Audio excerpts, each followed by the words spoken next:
ये जो जिस तरह की नेचुरल मुसीबतें आ रही हैं, और पंजाब में ख़ास तौर से इस वक्त सबसे ज़्यादा प्रभावित है पंजाब। इससे पहले उत्तराखंड और हिमाचल में भी हुआ, लेकिन जिस तरह से लोग आगे आ रहे हैं मदद के लिए, वो हमारे देश की एक पहचान है। और ख़ास तौर से मुस्लिम समुदाय के लोग वहाँ आगे आ रहे हैं, मुस्लिम धर्म गुरु वहाँ आगे आ रहे हैं, मुस्लिम संस्थाएं आगे आकर वहाँ मदद कर रही हैं। जबकि पंजाब में 2% मुसलमान हैं।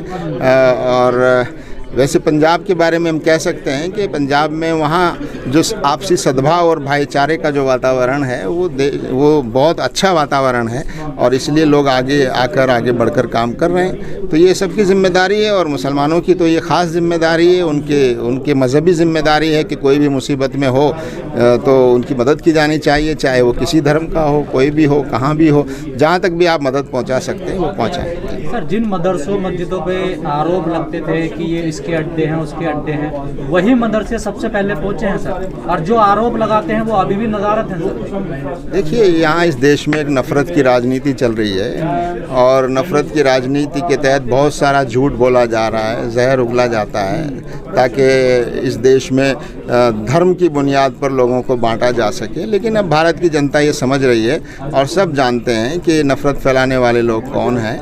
लेकिन चाहे वो स्कूल हों, मदरसे हों, यहाँ जो तालीम दी जाती है, दीन की तालीम और धर्म की तालीम और मानवता की जो शिक्षाएं हैं, वहाँ से भी मदद हो रही है, आप देख रहे हैं। तो ये तो खुद सबूत है इस बात का कि ये जो आरोप लगाए जा रहे हैं, ये किसी राजनीतिक उद्देश्य से एक नफ़रत पैदा करने के लिए कभी मदरसों को, कभी मुस्लिम समुदाय के लोगों को निशाना बनाया जाता है। आसाम में जिस तरह से सैकड़ों लोगों को जो बेघर कर दिया गया, उसको देखिए, आसाम में जिस तरह से सरकार एविक्शन कर रही है, लोगों को उजाड़ रही है। सरकार का काम लोगों को बसाना है, ना कि उजाड़ना।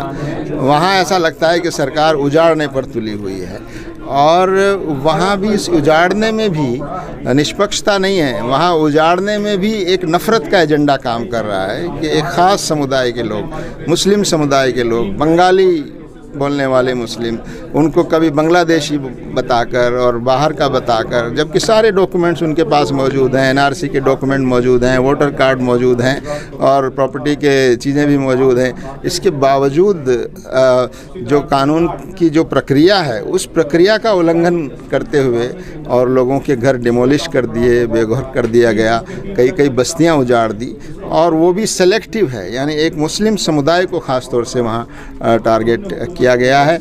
और ये बात आसानी से समझ सकते हैं कि आसाम के मुख्यमंत्री जो संवैधानिक पद पर हैं, संविधान की शपथ लेकर सारे प्रदेश के मुख्यमंत्री हैं, वो उनकी जिम्मेदारी है सबको बराबर देखना।